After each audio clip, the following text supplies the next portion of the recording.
সামাজিক অপরাধ এবার বামের আমলের চন্দ্রপুর টাটা কালীবাড়ির নৃশংসতাকেও ছাপিয়ে গেল টাকার জলায়। চরম এই অসভ্যতায় থানা শতপ্রণোদিত মামলা নেওয়া তো দূরের কথা, নির্যাতিতার পরিজনদের কথাকেই আমল দিচ্ছে না। মানে এফআইআর নিয়ে অভিযুক্তদের গ্রেফতার করছে না বলে অভিযোগ। এই ঘটনার খবর আজ প্রতিবাদী কলম পত্রিকায় প্রকাশিত হয়েছে। এই ঘটনার ক্ষেত্রে শাসক বিজেপি নয়, পুলিশ যাদের ছড়ি দেখে মাদারি নাচ নাচছে তারা তিপ্রামথার নেতা। অভিযোগ, নির্যাতিতা যখন সংকটাপন্ন অবস্থায় জিবিপি হাসপাতালের শয্যায়, তখনও মথার নেতা হাসপাতালে গিয়ে নির্যাতিতার পরিজনদের হুমকি দিচ্ছে মুখ বন্ধ করে রাখার। যেটাই করি আমি বুঝাহিনা করতাম, যেটাই করি আমি বুঝাহিনা করতাম, হ্যাঁ আমার হুমকি দিছি। ঘটনার 72 ঘন্টা পরেও নির্যাতিতার পাশে নেই মহিলা কমিশন, কোনো মহিলা সংগঠন কিংবা কোনো মানবাধিকার সংগঠন। প্রতিবাদী কলমে প্রকাশিত খবর অনুযায়ী টাটা কালীবাড়ির ঘটনার মতোই বিশালগড় মহকুমার টাকারজোলার থানা এলাকার গ্রামীণ মহিলাকে ব্যভিচারী তকমা দিয়ে খাপ পঞ্চায়েতের নামে বাড়ি থেকে ডেকে এনে প্রচণ্ড মারধর করা হয়। এরপর ঘটে আসল বিভৎসতা, যা টাটা কালীবাড়ি সহ আগের সবকটা নারকীয়তাকে ছাপিয়ে গেছে। মেয়েটির বাড়িতে তখন আর কোনো লোকজন ছিল না। সেই সুযোগকে কাজে লাগিয়ে পাড়ার বেশ কয়েকজন মহিলা মিলে নির্যাতিতার গোপনাঙ্গে বাঁশ ঢুকিয়ে দেয়। প্রথমে বিশালগড় হাসপাতাল, পরে জিবিপি হাসপাতালে আনা হলে সোমবার তার দেহে জটিল অস্ত্রোপচার করেন চিকিৎসকরা। দেখা নিয়ে মারছে, 3-4 কারণে মারছে এবং কিছু লোক মেয়ে লোক আছে আরো আপনার আর আজাগার মধ্যে বাস দিয়া আপনার গায়ে সেটাই আছে, বুক টুকু ফারাইছে, কিলেছে, অনেকে ইনজুরি হয়েছে। আজকে জীবিতে আপনার অপারেশন হয়েছে। আর আমি টাকারজোলা পিএসে গেছিলাম গোপনাঙ্গের মধ্যে, আজকে অপারেশন হয়েছে। সংকটাপন্ন মেয়েটি বিড়বিড় করে এখনো অপরাধীদের নাম বলছে, কিন্তু শুনবে কে? কে দেবে দোষীদের শাস্তি? করলা সূত্রধর, অনিতা সূত্রধর, রুকিয়া বেগম, জয়মা বেগম, করুণা বেগম, জুমাল মিয়া, কামাল মিয়া, শাহজান মিয়া। জানা গেছে, হামলাকারী মহিলাদের পেছন থেকে উস্কানি ও নেতৃত্ব দিয়েছে এলাকারই সিটি রাজনীতিক বিজেপি ছেড়ে মথায় আসা টিটন আলী ওরফে সুমন। টাকারজোলা থানার পুলিশ তার নামধামে অভিযোগ পেয়েও গ্রেফতার করেনি।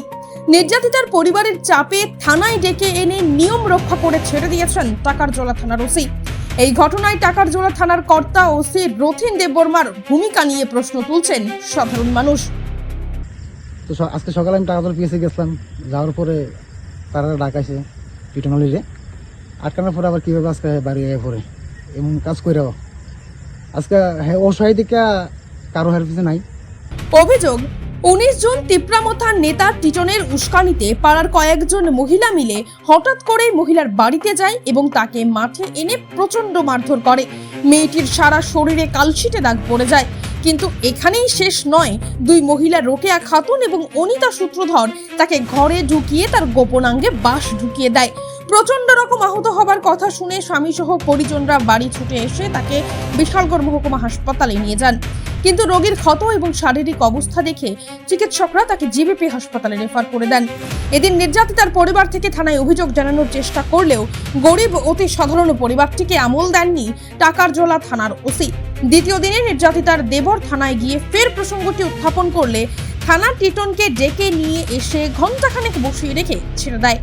টিটন আলী সেখান থেকে জিবিপি হাসপাতালে যায় এবং নির্যাতিতার পরিজনদের সঙ্গে দেখা করে তাদের সাবধান করে দেয় এই ঘটনা নিয়ে যাতে তারা আর থানা পুলিশ করতে না যায়। এদিকে সোমবার বিকেলে অস্ত্রোপচারের কিছুক্ষণ পরই হোশ ফিরে এলে অন ক্যামেরা নির্যাতিতা বিড়বিড় করে জানালেন কারা কারা তার উপরে ধরনের নারকীয়তা চালিয়েছে, কিভাবে ঘটিয়েছে ঘটনা। আমরা বাড়িতে টিটন আলী আপনার পিতামাতার নেতৃত্বে হ্যাঁ লুকটুক লইয়া আইসিরা, আমরা বাড়িতে কারো নাই, গার্জেনটা জন্য হের হাজবেন্ডও বাড়িতে নাই, আইসিরা হেরে মারধর করছে। বিডিও পুলিশ আছে এর কাছে যে আপনার অবৈধ কাজ করছে কয়ে, তার কাছে প্রমাণ আছে কয়ে আজকে মারধর করছে। এর লোক আরো লোক আছে, শাহজান মিয়া, কামাল মিয়া, হরলাল সূত্রধর, দুলাল মিয়া, তারপরে আমার বৌদির যেমন আজাগাতে গাইডে দিয়েছে আপনার মেয়ে লোক আছে, আপনার ওই নাম হচ্ছে রুকিয়া খাতুন, তারপরে অনিতা সূত্রধর, তারপর আরও মেয়ে লোক আছে, যেমন অরুণা বেগম, রহিমা খাতুন, সুফিয়া খাতুন, মাজুদা খাতুন, তারা বিভিন্ন মানুষ আর মারছে, আক্রমণ করছে তারা। মেয়েটি জানায় হরলাল সূত্রধর, মনিকা সূত্রধর, রোকেয়া বেগম, রহিমা খাতুন, দুলাল এরা তাকে ঘর থেকে টেনে নিয়ে মাঠে ফেলে মেরেছে। এরাই তার উপর নৃশংসতা চালিয়েছে। এইদিকে গ্রামে গুঞ্জন টিটনের নেতা শাহজাহান আলীর সায় থাকাতেই টিটনের পক্ষে এমন পৈশাচিক কাণ্ডে প্রত্যক্ষভাবে উস্কানি দেওয়া সম্ভব হয়েছে। এদিকে আজ পত্রিকায় খবর প্রকাশিত হতেই পুলিশের দৌড়ঝাঁপ শুরু হয়। ইতিমধ্যেই 3 জন অভিযুক্তকে পুলিশ আটক করেছে। জম্পুই জেলার এসডিপিও জয়ন্ত দুবের নেতৃত্বে টাকারজোলা থানার বিশাল পুলিশ বাহিনী অভিযুক্তদের ধরে নিয়ে আসে। আটককৃত 3 জনের মধ্যে একজন মহিলা।